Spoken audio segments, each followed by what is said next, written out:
Hi guys, welcome to another beer review, and today we're having a look at a bottle from the most recent Beer 52 box, which was the Beer 52 awards, where people within the Beer 52 community who review the beers pick their favourite breweries, and Beer 52 selected a box of beers from said breweries.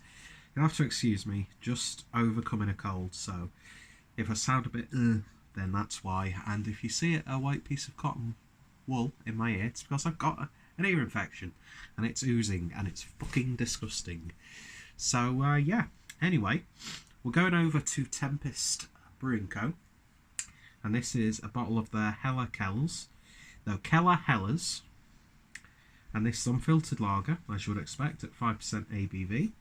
Of course, these guys are out of Tweedbank on the Scottish borders, and this is a crisp, refreshing, unfiltered Helles style lager, gently hopped with Waiti and Huel Melon, bringing light citrus, floral and melon notes to complement the cold fermented lager character.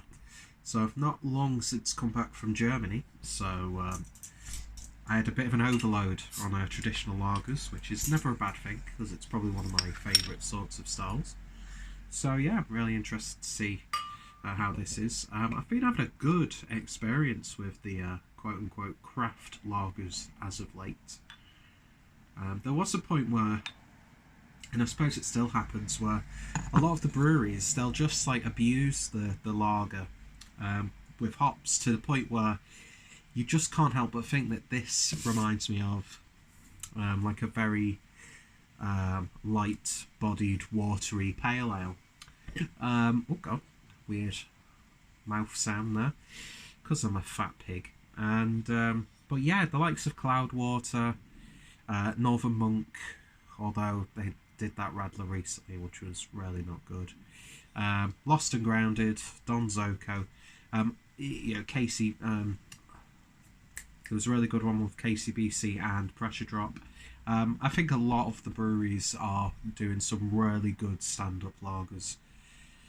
Price point's still a little bit high on a lot of them, but hey-ho, it's not too bad.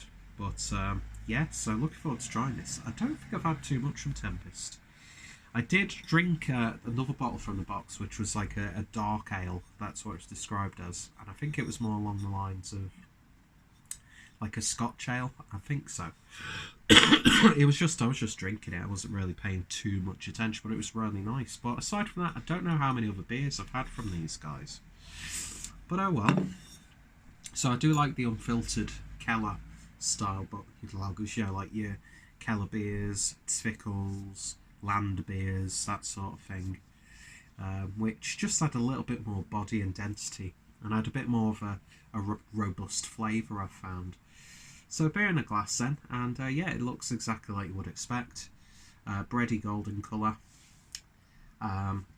Yeah, I mean, it's not exactly, hazy, but you wouldn't expect that, but you can definitely, you struggle to see through it without everything looking warped. And beer didn't really pour with much of a head at all, as I nearly knocked the glass out of my hand. But yeah, it's looking pretty damn standard, so let's see what we get on the nose. It's bready, it's got a little bit of sweetness there. Biscuity.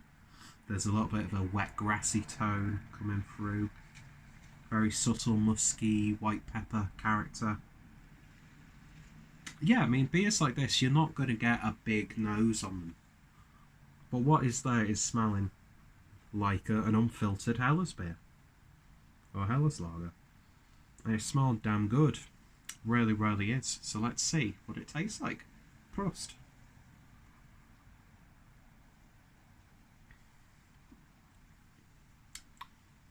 And yeah, that's absolutely spot on. They've done a wonderful job with that.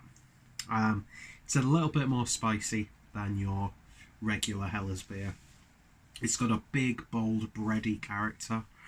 Like you've just sliced yourself off a little bit of rye bread or something like that, or maybe a sourdough.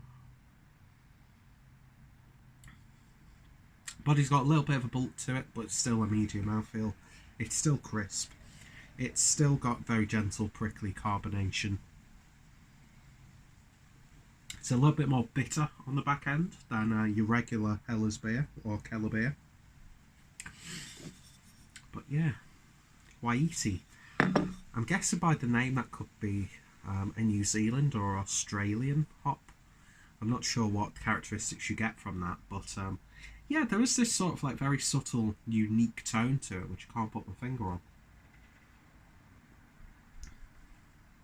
Yeah, that's a beer that's not going to last long at all. And at 5% ABV, you're going to get yourself into trouble with something like this.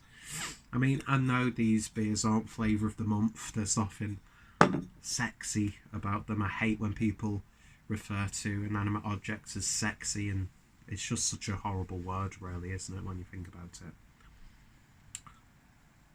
But you know what? I could happily, classic Clueless drink line, I could happily get a 6-pack of this and enjoy it. Yeah, it's not, no farting around, you know, not overly hopping it. It's a very respectfully brewed lager with a little bit more of a pronounced bitterness, a little bit more of a spiciness than you would expect. And even the most traditional of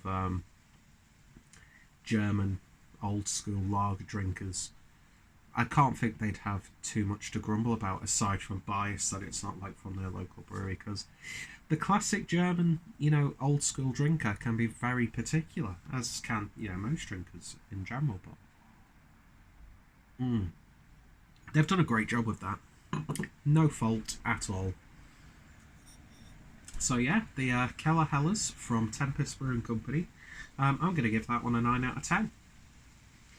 Lovely, lovely stuff. I'll definitely pick that up again if I see it. And I need to try more beers from these guys. So if you've tried this, then let me know your thoughts and opinions down below.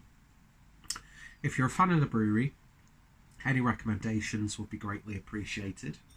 And yeah, go check out the brewery. Go check out Beer 52. And yeah, all is good. And I'm going to enjoy the rest of this. And I'm really in the mood to have a few beers tonight. So I might just do that.